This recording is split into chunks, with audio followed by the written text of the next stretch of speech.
Good afternoon, grade 12s. It's Tsebo here from Tsebo's Tutoring Academy, and we are continuing with Eastern Cape September 2019. Sorry about that. We are still doing revision. We had question 9, at calculus.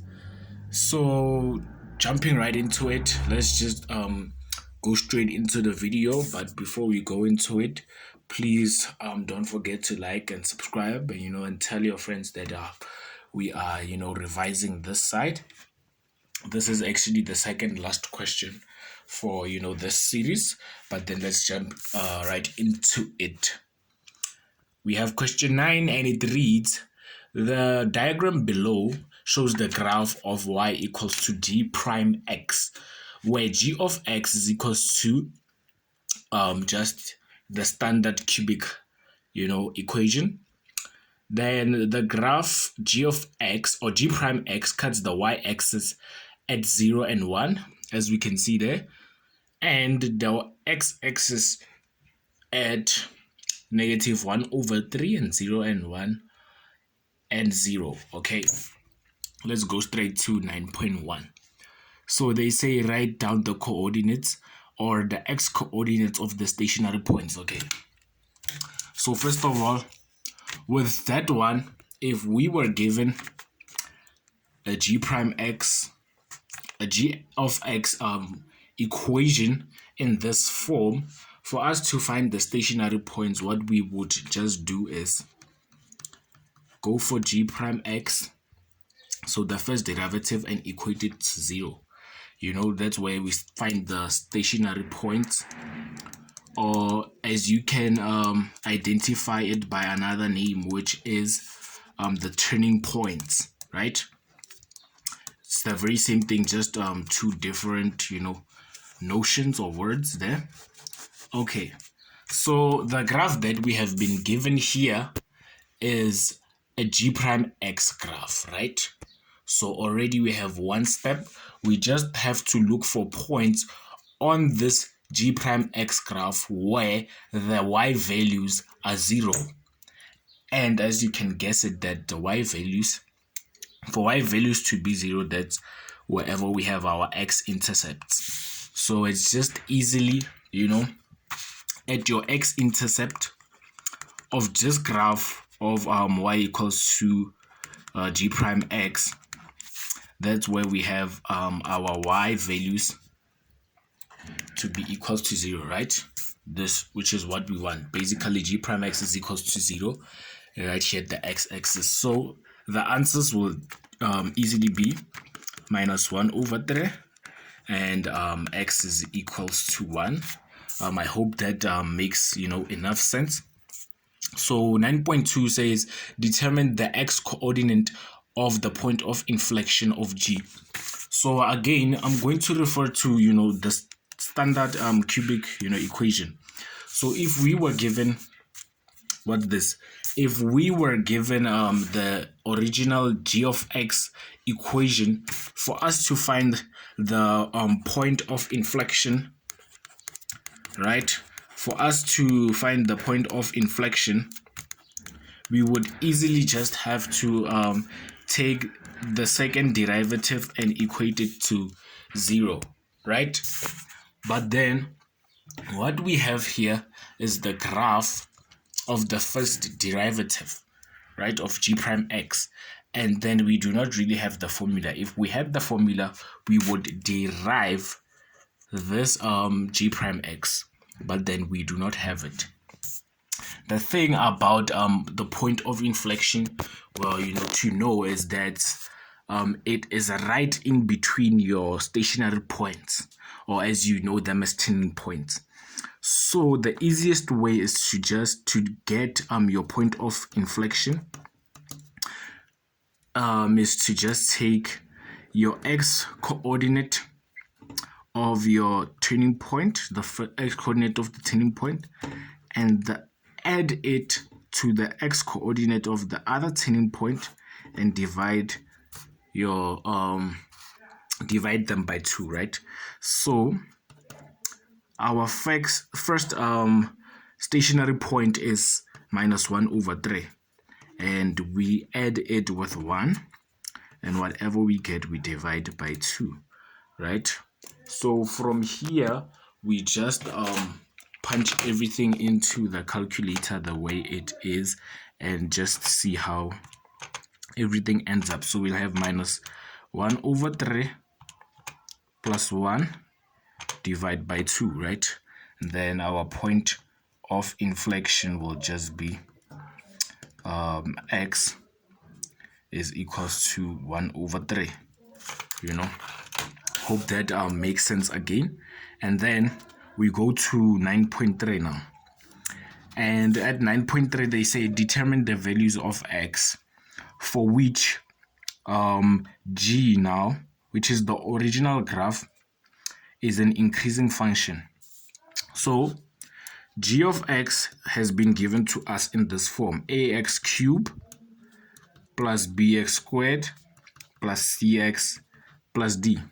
For it to be an increasing function, or for a function to be an increasing function, as the x coordinates increase, I'll indicate that with a plus, the corresponding y coordinates must also increase, right?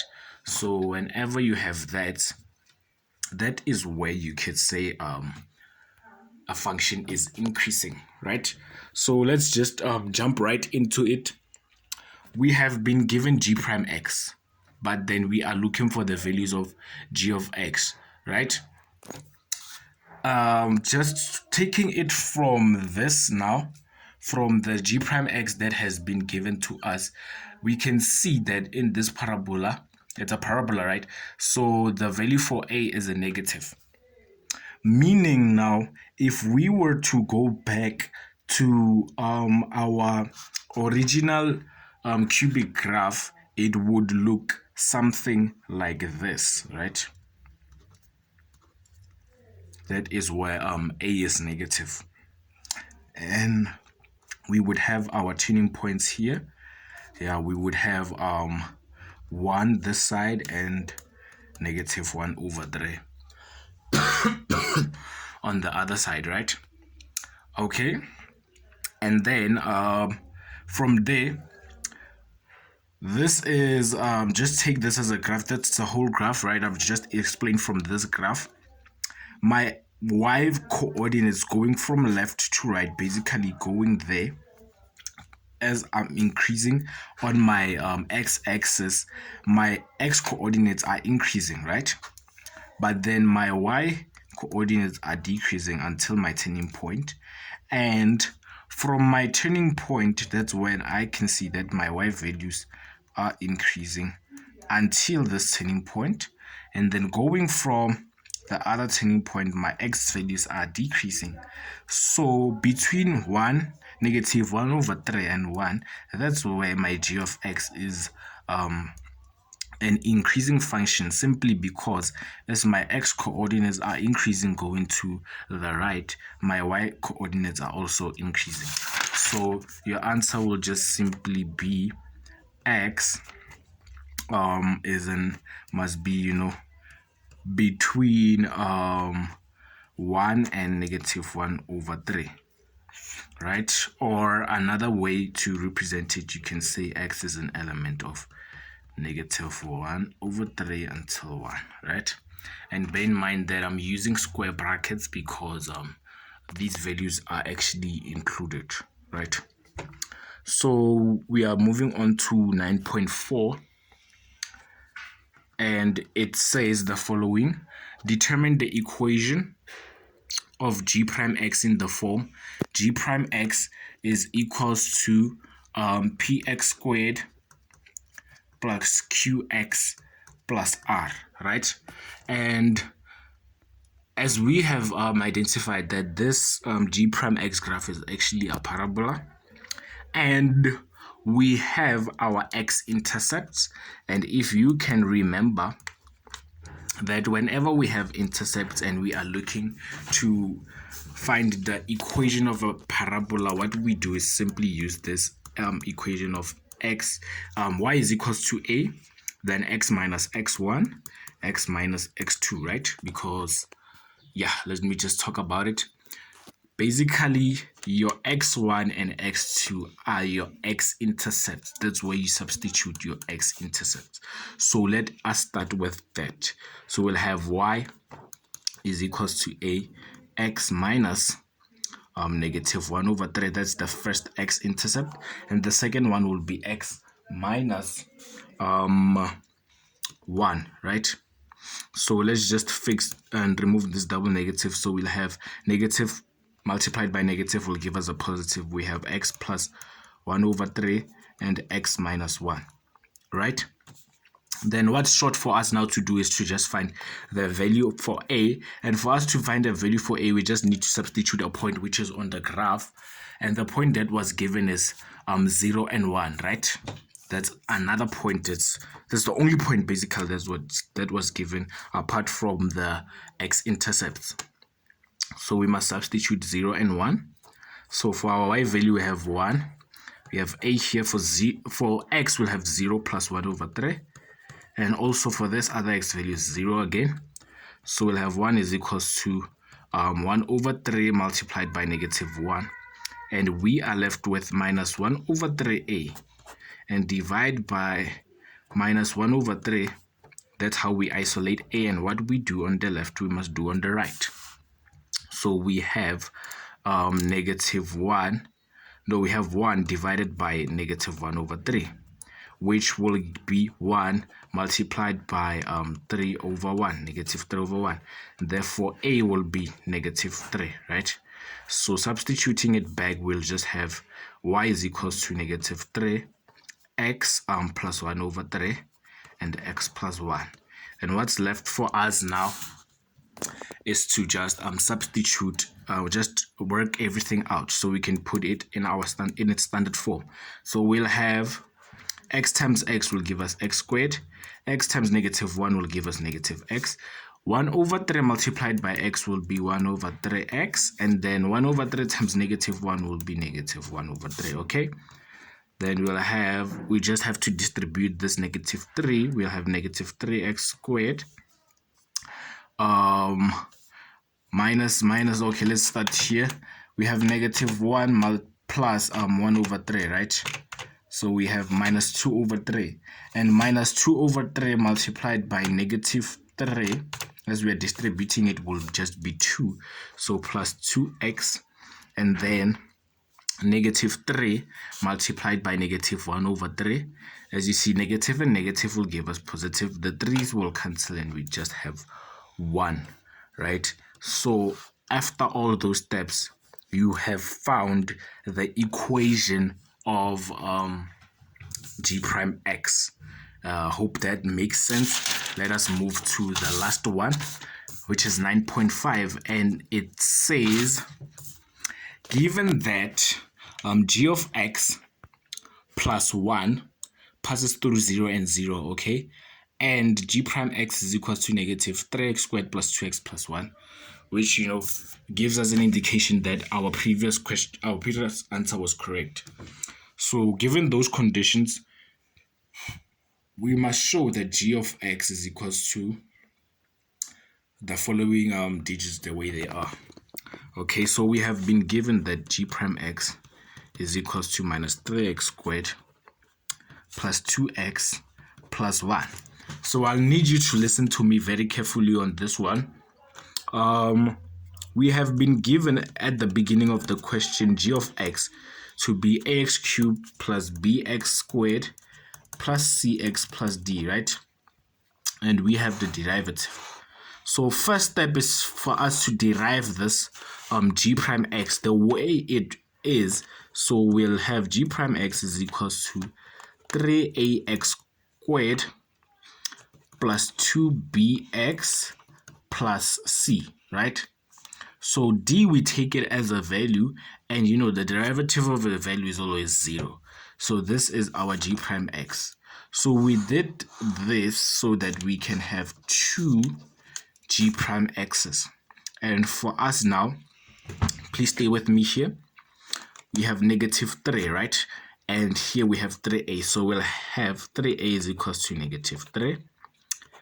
and we must divide both sides by 3, and we'll have a is equals to -1. That's for the first value of a, and a is -1, okay? And then moving on, we have 2b to be equals to 2, and we must divide by 2 both sides, and we'll have b is equals to 1, which is indeed equals to 1. And for the last ones, we'll just have c is equals to 1. We are just connecting them. So far we have g of x to be negative x cubed plus x squared plus x plus d. We just have to find the value for d, and this is now where the information comes in, and whereby they say g prime x plus 1.